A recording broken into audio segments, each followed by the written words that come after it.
Hello friends, welcome to our YouTube channel TSP classes. तो कैसे हैं आप सब?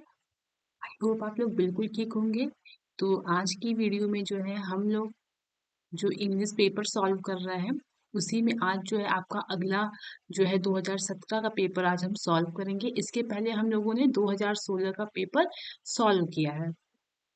तो अगर आपने वीडियो नहीं देखा है तो आप चैनल पे जाके वहाँ पे चेक कर सकते हैं, आपको प्लेलिस्ट में सारी वीडियोस मिल जाएंगी।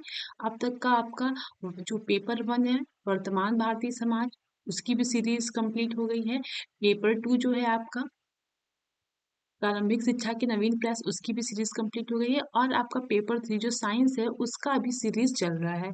और अंग्रेजी का बच्चों ने बोला कि उसको पहले कराने के लिए, इसलिए यह अभी स्टार्ट कर दी गई है। मैथ में अगर आपको कोई प्रॉब्लम है तो मैथ की वीडियोस भी आ गई हैं, उसमें आपको पूरा सॉल्व करके व्याख्या सहित समझाया गया है। अगर आप इन चीज़ों को अच्छे से मन लगा के पढ़ेंगे तो आप एग्जाम में अच्छे मार्क्स से पास हो सकते हैं। यह उन बच्चों के लिए है जो बिल्कुल पढ़ाई नहीं किए हैं। बाकी जो बच्चे नोट्स से पढ़ाई कर रहे हैं वो अपनी रिवीजन कंटिन्यू कर लें। जैसा कि आप सभी को पता है, कल ही भी 11 तारीख की डेट में एक लेटर आया है कि आपका जो कॉलेज के सेंटर हैं वो बनने स्टार्ट हो गए हैं। तो आपका एग्ज़ाम मान के चलिए कि जनवरी में नहीं होगा, दिसंबर में ही होगा, 20 के बाद होगा। और कुछ बच्चे बोल रहे हैं कि 18 को जो है जो आपका बोर्ड का एग्ज़ाम है वो लास्ट डेट है, लेकिन 18 को नहीं है, आपका 13 को है। तो इस मतलब गलतफहमी में मत रहिए कि 18 को है। अपना कॉलेज में जाके अपना बोर्ड का फॉर्म फिल कर लीजिए और निश्चिंत होकर पढ़ाई स्टार्ट करिए। तो चलिए फिर स्टार्ट करते हैं। देखिएगा, इंग्लिश का है, ये आपका सेकेंड सेमेस्टर का है और 2017 का पेपर है। और ये जो है सॉल्व कराना है, ठीक है। तो देखते हैं, पहला क्वेश्चन है आपका, हु इन्वेंटेड बाइलिंगुअल मेथड। ये देखिए 2016 में भी यह क्वेश्चन पूछा गया है। यह क्वेश्चन हर बार रिपीट हुआ है, ठीक है। तो आपका जो बाइलिंगुअल मेथड है उसको किसने खोजा है? आपके प्रोफेसर C.J. डॉटसन ने, ठीक है। अगला क्वेश्चन है आपका, new method is related to. आपका अगर ये पूछेगा new method is related to, मतलब आपका जो नया तरीका है वह किससे संबंधित है, तो किससे संबंधित है? आपके डॉक्टर वेस्ट मेथड से, ठीक है। अगला क्वेश्चन है, चूज द करेक्ट प्रीपोजिशन, मतलब कि आपको यहाँ पे क्या करना है, सही प्रीपोजिशन यहाँ पे जो है लगाना है। तो क्या होगा सही answer? I came his request. तो यहाँ पे सही प्रीपोजिशन होगा आपका at, I came at his request, ठीक है। अगला क्वेश्चन है, चूज द करेक्ट आर्टिकल। आपको आर्टिकल चूज करना है। आर्टिकल मैंने आपको बताया था कि आर्टिकल द होता है, अ होता है और एन होता है। तो यहाँ पे क्या आएगा? अ आएगा कि एन आएगा कि द आएगा? अगर आपका एन कहाँ आता है? जहां आपका क्या होता है? वॉवेल होता है। तो यहाँ पे जी तो वॉवेल है नहीं। द द बिल्कुल नहीं आएगा। क्यों? क्योंकि किसी हम निश्चित इंसान के लिए या निश्चित जगह के लिए बात कर नहीं रहे हैं, निश्चित वस्तु की बात कर नहीं रहे हैं। तो यहाँ पे आपका क्या आएगा? अ आएगा जी। He became a great man, ठीक है। अगला क्वेश्चन है आपका, रीअरेंज द फॉलोइंग वर्ड्स, मतलब आपको इस तरीके के वर्ड्स दिए रहेंगे, आप इनको सही जो है क्या करिए, अरेंज करिए, ठीक है, कि इनका कोई अर्थ निकले। तो इसमें क्या होगा देखिएगा, today nature man is playing with. तो सबसे पहले क्या होगा? आपका सब्जेक्ट आएगा। तो सब्जेक्ट आपका क्या है? मैन है, ठीक है। और फिर वर्ब आएगा। तो मैन इज, तो इसमें देखते हैं सी कहाँ है? सी इसमें है नहीं, तो ये गलत है। इसमें भी नहीं है, गलत है।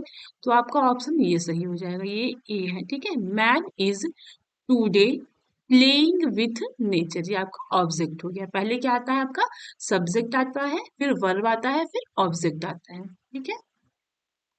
इस तरीके से आपका वाक्य बनता है। तो ये था आपका ऑब्जेक्टिव क्वेश्चन। अब बढ़ते हैं हम वेरी शॉर्ट आंसर टाइप के क्वेश्चंस की तरफ। तो आपका जो ऑब्जेक्टिव है वह टोटल 5 मार्क्स का होता है, ठीक है। 5 नंबर आपको यहाँ से मिलते हैं। और आपका अब वेरी शॉर्ट देखते हैं, ये भी एक क्वेश्चन 1 नंबर का होता है। तो पहला क्वेश्चन है आपका, change the following into passive voice. आपको जो है पैसिव वॉइस में चेंज करना है। ये आपका एक्टिव वॉइस दिया है, इसको पैसिव वॉइस में चेंज करना होता है। तो आपको मैंने कल बताया था कि एक्टिव वॉइस को अगर हम पैसिव में चेंज करते हैं तो उसका क्या रूल होता है। एक्टिव, अभी मैंने आपको बताया कि सेंटेंस आपका कैसे बनता है, सब्जेक्ट हो गया प्लस वर्ब प्लस ऑब्जेक्ट, इस तरीके से आपका क्या बनता है? सेंटेंस बनता है। लेकिन जब आप एक्टिव से ये आपका जो पैसिव वॉइस है, इसमें आप जब चेंज करते हैं तो आपका जो ऑब्जेक्ट होता है वो पैसिव वॉइस में क्या हो जाता है, आपका सब्जेक्ट हो जाता है। ठीक है, यानी यहाँ पे 1 मिनट रुकिएगा।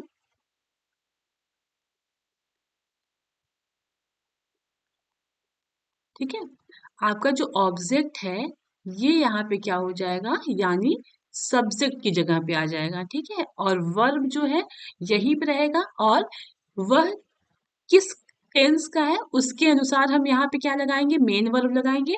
और आपका वर्ब का थर्ड फॉर्म, ठीक है, ये जो आपका वर्ब का थर्ड फॉर्म है ये कॉमन है। यह चाहे जो भी टेंस रहेगा, आप पैसिव वॉइस बनाते समय वर्ब का थर्ड फॉर्म ही लगाएंगे। ठीक है, उसके बाद प्लस आपका जो सब्जेक्ट है ये आपका यहाँ पे क्या बन जाएगा, ऑब्जेक्ट की जगह पे आ जाएगा। ठीक है, फिर से समझ लीजिएगा। एक्टिव वॉइस में क्या होता है कि सेंटेंस जैसे नॉर्मल सेंटेंस होते हैं वैसे ही होते हैं, मतलब साधारण वाक्य ही होते हैं, जैसे subject plus verb plus object, ये रूल होता है हमारा।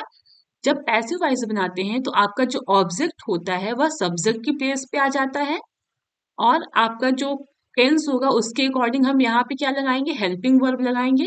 उसके बाद जो आपका वर्ब होता है वो वर्ब का क्या होता है, थर्ड फॉर्म होता है। ये जो है सभी टेंस के लिए है। क्या है ये आपका, सभी टेंस के लिए, चाहे वह कोई भी टेंस, मतलब कोई भी टेंस हो, चाहे वो पास्ट हो, चाहे वो फ्यूचर हो, चाहे वो प्रेजेंट हो। ठीक है, चाहे वो कंटिन्यूअस हो, चाहे वो इंडेफिनिट हो, सभी में क्या होता है, पैसिव वॉइस में वर्ब का थर्ड फॉर्म लगता है। और आपका जो सब्जेक्ट होता है वो ऑब्जेक्ट की जगह आएगा, मतलब सब्जेक्ट ऑब्जेक्ट की जगह और ऑब्जेक्ट सब्जेक्ट की जगह। ये आपका एक्टिव से पैसिव बनाने का रूल है। देखते हैं आगे। सी इनवाइटेड मी होम। एक चीज और देखिएगा, इसमें जो होता है पॉजिटिव केस वगैरह जो होता है उसमें से सी का हर हो जाता है, ठीक, मी का आई हो जाता है, ये सब क्या हो जाता है, चेंज हो जाता है। तो इसमें देखते हैं क्या है, सी इनवाइटेड मी होम, मतलब उसने मुझे क्या किया, अपने घर पे इनवाइटेड, मतलब उसने मुझे घर पे अपने निमंत्रण दिया, ठीक है, या बुलाया। तो मी का क्या हो जाएगा, आपका आई हो जाएगा। आपका जो है ये पास्ट में है, तो यहाँ पे क्या होगा, आपका वॉज, ठीक, वॉज। इनवाइटेड ये थर्ड फॉर्म है तो ये आपका थर्ड फॉर्म ही होगा। होम, यहाँ पे आपका क्या हो गया, एट होम, ये आपका ऑब्जेक्ट ही है। ये जो है आपका ऑब्जेक्ट है, ये जो है ऑब्जेक्ट जो है आपका, ये यहाँ पे आके सब्जेक्ट बन गया। ठीक है, उसके बाद आपका लगा ये हेल्पिंग वर्ब लगा वॉज, फिर आपका लगा वर्ब। ठीक है, वर्ब का ये थर्ड फॉर्म है। उसके बाद ये जो आपका सब्जेक्ट है वो आके यहाँ पे क्या बन गया, आपका ऑब्जेक्ट बन गया। और जो ये ऑब्जेक्ट है वो यहाँ पे आके क्या बन गया, सब्जेक्ट बन गया। ठीक है, ये आपका सब्जेक्ट है, ये आपका ऑब्जेक्ट है। फिर से समझिएगा। She invited me home, she invited me at home होगा, यहाँ पे कर लीजिएगा। तो देखिएगा, तो अब हमको इसको किस में बदलना है, पैसिव वॉइस में। तो मैंने अभी आपको क्या बताया कि जो आपका ऑब्जेक्ट होता है वो आपका क्या बन जाता है, सब्जेक्ट हो जाता है। तो मी जब आपका सब्जेक्ट बनेगा तो मी किस में चेंज हो जाएगा, आपका आई में। आई वॉज, फिर वर्ब का थर्ड फॉर्म, ये वर्ब का थर्ड फॉर्म हर सेंटेंस में रहेगा। एट होम, बाई, सी का किस में बदल जाएगा, हर में। ठीक, I was invited at home by her. चलिए आगे बढ़ते हैं, अगला क्वेश्चन देखते हैं। Fill in the blanks with correct correct pronoun. ठीक है, the bird has hurt left wing, यानी क्या होगा, the bird has hurt it left wings. ठीक, ये हो गया। अगला क्वेश्चन है, point out the noun in the following sentence. आपको जो है इस सेंटेंस में क्या करना है, नाउन को फाउंड करना है ना, यानी नाउन को इसमें जो है ढूंढना है। तो देखते हैं नाउन किसे कहते हैं, किसी भी प्लेस, है ना। Noun is the name of person, place और थिंग, मतलब किसी का नाम हो गया, कोई जगह हो गई, या कोई वस्तु हो गया। तो जतिन क्या है, आपका नाउन है। ठीक है, जतिन नाउन है। हिंदी भी आपका नाउन है और उर्दू भी आपका नाउन है, ये तीनों क्या है, आपका नाउन है। अगला क्वेश्चन देखते हैं। Change the following into comparative degree. ये मैंने आपको कल ही पढ़ाया था कि डिग्री कितनी तरीके की होती है, 3 तरह की होती है। एक तो आपका क्या हो गया, पॉजिटिव होता है, ठीक है, एक कॉम्परेटिव होता है, और एक क्या होता है आपका सुपरलेटिव होता है।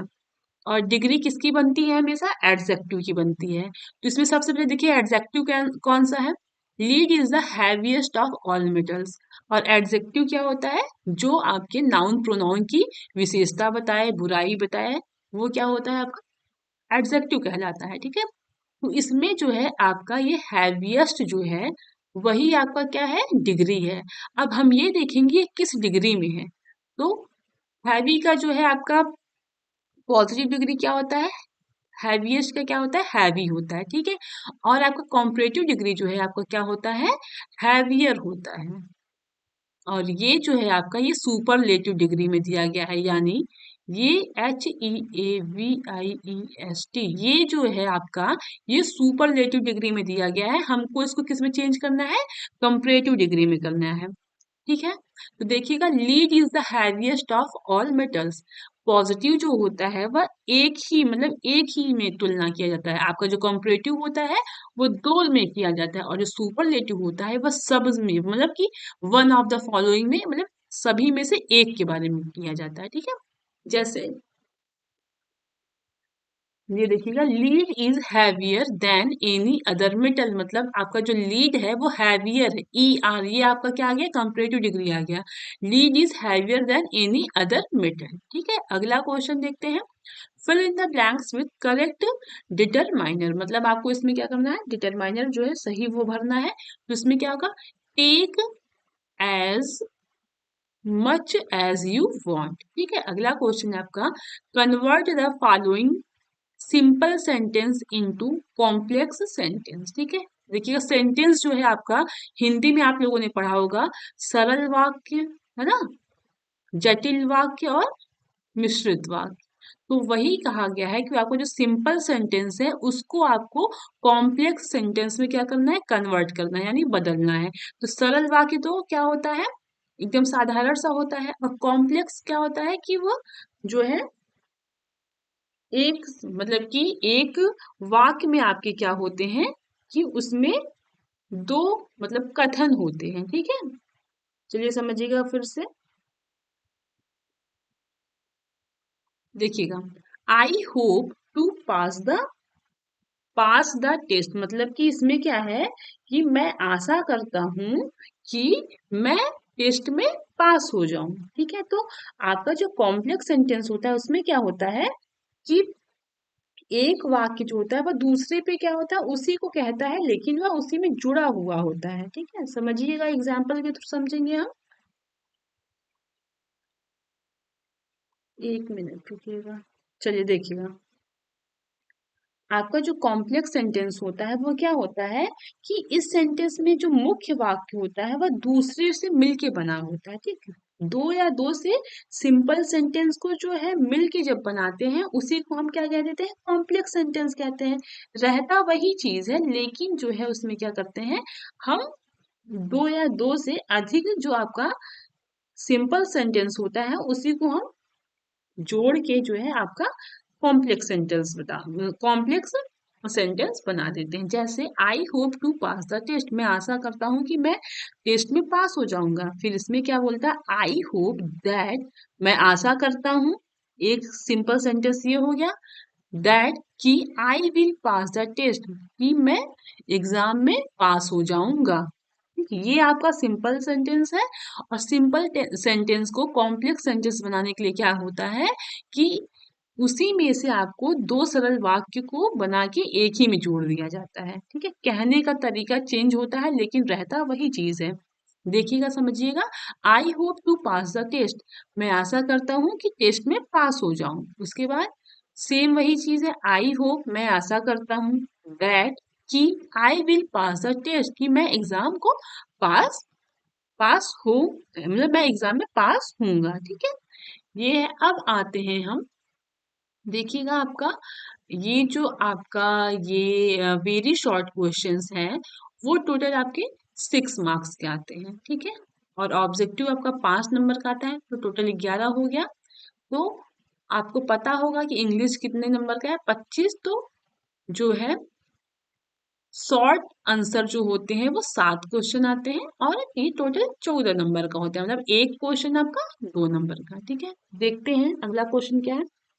डिफाइन नाउन विथ एग्जाम्पल, मतलब आपको नाउन का डिफिनेशन देना है और एग्जाम्पल के साथ। ठीक है, जरूरी नहीं कि आप यही रट के आप लिखें, आप जो नाउन पढ़े हुए हैं उसको भी आप लिख सकते हैं, ठीक है। जैसे a noun is the name of person, place और थिंग। नाउन है, there are 5 types of noun: common noun, proper noun, abstract noun, material noun, ठीक। तो आप उसको 2 नंबर का है तो लिख के उसका क्या करेंगे आप, उसको एग्जाम्पल के साथ लिख देंगे, ठीक है। तभी आपको 2 नंबर मिलेगा। तो डिफाइन नाउन विथ एग्जाम्पल, मैं आपको पेपर दिखा रही हूँ, जहाँ पे समझाना है वहां समझाऊंगी। नाउन तो सभी को पता होता है, एग्जाम्पल के साथ लिखना है। और ये आपका 2 नंबर है, इसलिए थोड़ा आपको ज्यादा लिखना पड़ेगा। अगला क्वेश्चन है आपका, complete the spelling of following. देखिएगा, इससे भी 2 क्वेश्चन आते हैं और 2 क्वेश्चन आते हैं 2 नंबर के, ठीक है। तो इसमें आपको भरना है। तो देखिएगा, इसमें क्या होगा, अल्फाबेट होगा ALPHABET। जो स्टार्टिंग से पढ़ता है उसकी वोकैब अच्छी हो जाती है, तो उसको इन सब चीजों में दिक्कत नहीं होता है। फिर अगला देखते हैं,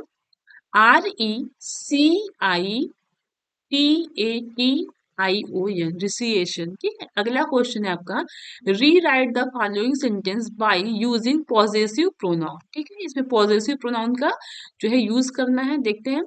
everyone will take their own seat, तो क्या होगा इसमें, एवरीवन विल टेक, दियर में क्या हो जाएगा, ये चेंज होके पॉजेसिव हो जाएगा तो हो जाएगा हिज, ठीक।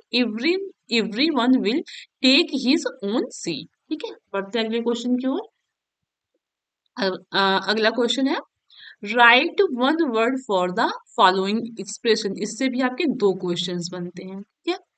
someone who pursues a study or sport as a past time, मतलब कि वह जो आपका पढ़ता है और खेलता है सिर्फ शौक के लिए या समय गुजारने के लिए, उसको क्या बोला जाता है, अमेटर बोला जाता है, मतलब शौकीन बोलते हैं इसको हिंदी में, ठीक है। सिर्फ मतलब टाइम पास के लिए खेलते हैं, कोई उसमें उसका स्कोप नहीं है। अगला क्वेश्चन है, अ गैदरिंग ऑफ स्पेक्टर्स और लिसनर्स एट अ परफॉर्मेंस। जब कोई परफॉर्मेंस होती है तो वहां पे जो लोग सुनने के लिए रहते हैं, या जो सुनने के लिए जो भीड़ इकट्ठा होती है, उसको क्या कहते हैं, तो उसको क्या कहते हैं आपके ऑडियंस यानी श्रोता। देखिएगा, ये आपका एक सेंटेंस दिया रहेगा, इसको आपको 1 वर्ड में लिखना होगा, ठीक है। अगला क्वेश्चन आते हैं, punctuate the following letter with punctuation marks wherever necessary. मतलब आपको ये वाक्य दिया हुआ है, आपको यहाँ पे क्या करना है, पंक्चुएशंस लगाना है जहां पे इनकी जरूरत है।